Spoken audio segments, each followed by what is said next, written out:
দেখো, আজ আমরা কিছু ভয়েস চেঞ্জ প্র্যাকটিস করব বা অ্যাক্টিভ থেকে প্যাসিভে নিয়ে যাওয়া প্র্যাকটিস করব, যেগুলোতে কিন্তু বাই ইউজ হবে না। আমি তোমাদেরকে বারবার রুলসগুলোর ক্ষেত্রে বলেছিলাম যে সাবজেক্ট যখন চেঞ্জ হবে তার আগে বাই বসে বা আদার প্রিপোজিশন বসে। সেটাই আজ আমরা দেখে নিই। দেখো, আই নো হার, এখানে সাবজেক্ট হচ্ছে আই, অবজেক্ট হার, আর দেখো নো ভার্ব, এটা প্রেজেন্টে আছে। তাহলে অবজেক্ট যখন আমরা প্যাসিভে নিয়ে যাব, অবজেক্ট প্রথমে বসবে, হারটা হয়ে যাবে কি সি। এবার দেখো, যেহেতু প্রেজেন্ট আছে, বি ভার্বের মধ্যে এম ইজ আর এর মধ্যে একটা আসবে সি ইজ। হ্যাঁ, ভার্বের থার্ড ফর্ম নোন। এবারে কিন্তু বাই বসবে না, নো এর পর সবসময় কি বসে বলেছিলাম টু। তাই নোন টু, আইটা চেঞ্জ হয়ে হবে মি। চেঞ্জগুলো নিশ্চয়ই তোমাদের মনে আছে। আই মি হবে, উই আস হবে, হি হিম, ইউ কোনো চেঞ্জ হবে না, দেটা দেম হবে। এরপর পরেরটা দেখো, এক্ষেত্রে সাবজেক্ট হচ্ছে ইয়োর অ্যাটিটিউড, আর মিটা হচ্ছে অবজেক্ট। আর এটা দেখো শকড আছে, ইডি যোগ আছে, তার মানে এটা সিম্পল পাস্টে আছে। তো সিম্পল পাস্টের রুলস কি? প্রথমে অবজেক্টকে সাবজেক্ট হিসেবে ইউজ করো, বা প্রথমে ইউজ করতে হবে, মিটা হয়ে যাবে আই। এবার দেখো এটা পাস্টে আছে, তাহলে পাস্টে থাকা মানে ওয়াজ বা ওয়ের মধ্যে একটা আসবে, আয়ের পর ওয়াজ বসলো, আই ওয়াজ। এবার ভার্বের থার্ড ফর্ম, সেটা হচ্ছে শকড। ঠিক আছে, শকড। এবার দেখো শকডের পর কিন্তু অ্যাট বসে। কি বসে বললাম? Shocked at. তাহলে এক্ষেত্রে অ্যাট বসবে, শকড অ্যাট। এবার যেটা আছে ইয়োর অ্যাটিটিউড, এটা বসে যাবে ইয়োর অ্যাটিটিউড। ঠিক আছে,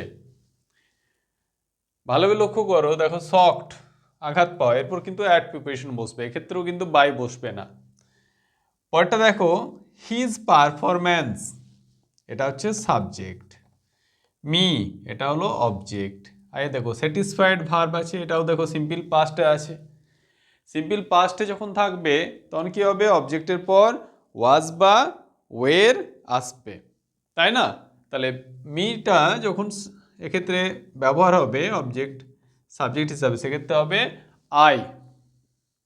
এবার দেখো যেহেতু এটা পাস্টে আছে, ওয়াজ বসবে, আই ওয়াজ। এবারে ভার্বের থার্ড ফর্ম স্যাটিসফাইড। এবারে কিন্তু স্যাটিসফাইডের পর এক্ষেত্রেও বাই বসে না, কারণ আমাদের যে প্রথমে আমরা বলেছিলাম আমরা যে ভয়েস চেঞ্জগুলো করবো সেগুলো কোনোটাতেই বাই ইউজ হবে না। স্যাটিসফাইডের পর উইথ বসে। কি বসে বললাম? উইথ। এবার যেটা আছে হিজ পারফরম্যান্স,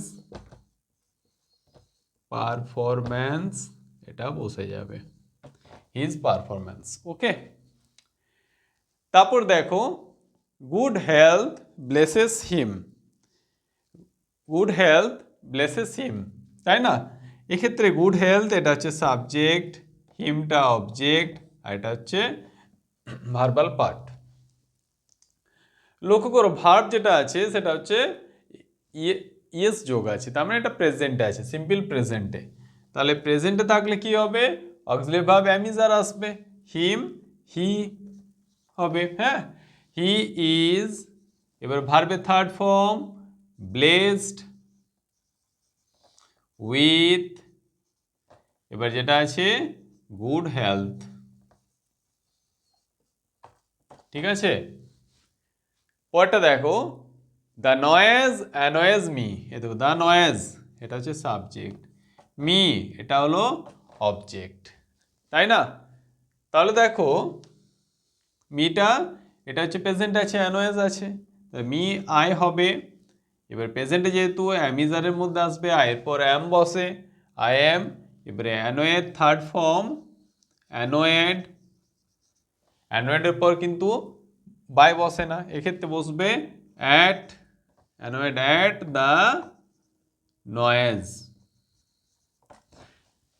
ঠিক আছে, এরপর দেখি আমরা আরও কতগুলো এক্সাম্পল করে নিই। এরপর দেখো question number 6, this news will please you. মানে এই যে খবরটা এটা তোমাকে হয়তো মুগ্ধ করবে বা আনন্দিত করবে। এক্ষেত্রে দেখো দিস নিউজ এটা হলো সাবজেক্ট, ইউ এটা হলো অবজেক্ট, আর এই যে উইলটা অক্সিলারি ভার্ব আর প্লিজ মেন ভার্ব। তো এটা থেকে বুঝতে পারছো এটা কোন টেন্সে আছে, সিম্পল ফিউচারে, তাই না? সিম্পল ফিউচারের রুলস কি বলেছিলাম, প্রথমে অবজেক্ট ইউ, এবারে দেখো ইউ এর পর উইল বসবে, ইউ উইল, এবার বি আসবে, তাই না? ভার্বের থার্ড ফর্ম, প্লিজের থার্ড ফর্ম হচ্ছে প্লিজড, তাহলে ইউ উইল বি প্লিজড। এবারে দেখো এক্ষেত্রে কিন্তু উইথ বসে, বাই বসবে না, প্লিজড উইথ দিস নিউজ, ঠিক আছে? তাহলে এক্ষেত্রেও কিন্তু বাই বসবে না, এক্ষেত্রে বসবে উইথ, ঠিক আছে? তারপর দেখো, তো তোমাদের এইগুলো খেয়াল রাখতে হবে, এই যে এক্সেপশনাল ইউজগুলো আমি তোমাদেরকে বলছি সেগুলো কিন্তু তোমাদেরকে মাইন্ডে রাখতে হবে।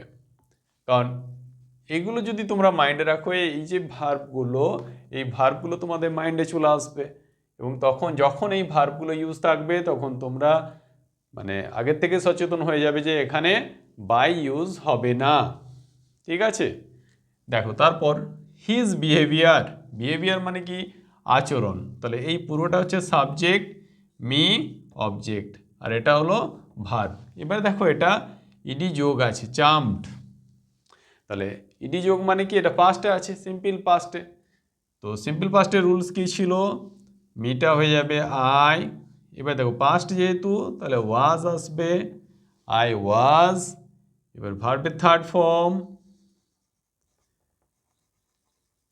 চার্মড, এবারে কিন্তু অ্যাট বসবে, at his behaviour, at his behaviour, okay? তারপরটা দেখো স্মোক, এটা হচ্ছে সাবজেক্ট, দ্য রুম অবজেক্ট, আর এটাও দেখো ফিল্ড আছে, মানে ধোঁয়াতে রুমটা মানে ভর্তি হয়ে গিয়েছিল। তো ভর্তি হয়ে গেছিলো, এটা দেখো পাস্টে, সিম্পল পাস্টে আছে। তো রুলস কি বলছে, অবজেক্ট প্রথমে বসবে, দ্য রুম, এবার দেখো যেহেতু পাস্টে তাহলে ওয়াজ আসবে, ওয়াজ, ভার্বের থার্ড ফর্ম ফিল্ড, এখানে কিন্তু উইথ বসবে, ফিল্ড উইথ স্মোক, ঠিক আছে? The room was filled with smoke. তারপর দেখো হিজ রেজাল্ট সারপ্রাইজ মি, এই যে সারপ্রাইজ এটার পরেও কিন্তু বাই বসে না, সারপ্রাইজের পর যেটা বসে সেটা হলো অ্যাট, তাই না? এক্ষেত্রে সাবজেক্ট হচ্ছে হিজ রেজাল্ট, মি হচ্ছে অবজেক্ট, তাহলে প্রথমে অবজেক্টকে বসালাম আই, দেখো সারপ্রাইজড আছে, ইডি যোগ আছে, আদার্স কোনো কিছুই নেই, তাহলে এটা হচ্ছে সিম্পল পাস্টে আছে, সিম্পল পাস্ট টেন্সে। তো অক্সিলারি কি আসবে, ওয়াজ বা ওয়ের মধ্যে, তাহলে আই ওয়াজ, ঠিক আছে? এবার রুলস কি বলছে, ভার্বের থার্ড ফর্ম সারপ্রাইজড, ঠিক আছে? এবার এক্ষেত্রেও অ্যাট বসে, সারপ্রাইজড অ্যাট, এবারে হিজ রেজাল্ট, ঠিক আছে? পরেরটা দেখে নাও, যদিও অ্যানয় দিয়ে কিছুক্ষণ আগে একটা করলাম, হিজ কন্ডাক্ট এটা হচ্ছে সাবজেক্ট, মিটা হচ্ছে অবজেক্ট, আর এই দেখো অ্যানয়েড হচ্ছে ভার্ব, এটাও সিম্পল পাস্টে আছে, তাহলে মি আই হবে, যেহেতু সিম্পল পাস্টে ওয়াজ বা ওয়ের মধ্যে একটা আসবে, আয়ের পর ওয়াজ বসে, আই ওয়াজ অ্যানয়েড, এরপর কি বসে বললাম, অ্যাট, বাই বসে না, অ্যানয়েড অ্যাট হিজ কন্ডাক্ট, ঠিক আছে? At his conduct. এবার লক্ষ্য করো আমাদের এই যে ভার্বগুলো, এগুলো প্রত্যেকটার পর কি বসলো, আদার্স প্রিপোজিশন বসলো, যেটা বাই ছাড়া। আর এই কারণে আমি যখন রুলসগুলো বলছিলাম সেখানে কিন্তু আমি লিখেছিলাম যে বাই অর আদার প্রিপোজিশন, এছাড়া আরও অনেক আছে যেগুলো আমরা পরবর্তীতে যখন প্র্যাকটিস সেট করাবো তখন তোমরা আরও এক্সেপশনাল ইউজ পেতে মানে পাবে। এরপর আমি তোমাদেরকে আরেকটা যে ক্লাস দেবো সেটাই থাকবে যেখানে সাবজেক্ট ব্যবহার হবে না, তাই না? বাই বসার পর যে সাবজেক্ট বসছে না সেটা বসবে না, যেমন সামওয়ান দিয়ে একটা অলরেডি করিয়েছিলাম তোমাদেরকে। এরকম আরও কিছু আছে যেক্ষেত্রে ডুয়ার অ্যাবসেন্ট থাকবে। তো আজকের ক্লাসটা এই পর্যন্তই। তোমাদের ক্লাসটা যদি ভালো লাগে তাহলে অবশ্যই তোমরা লাইক করবে, এবং তোমাদের যদি কিছু সাজেশন থাকে বা তোমাদের মতামত যদি থাকে বা তোমরা কোনো বিষয়ে আরও ক্লাস পেতে চাইছো তাহলেও কিন্তু তোমরা কমেন্টে জানাবে। আর এই ধরনের ক্লাস ইংলিশ গ্রামারের যে কনসেপচুয়াল যে ক্লাসগুলো সেগুলো পেতে হলে, রেগুলার পেতে হলে আমাদের চ্যানেলকে অবশ্যই সাবস্ক্রাইব করবে, কারণ এখানে মানে প্রতিদিন এক একটা ক্লাস বা একটা করে ক্লাস তোমাদেরকে দেওয়া হয়। ঠিক আছে, তাহলে আজ এই পর্যন্তই।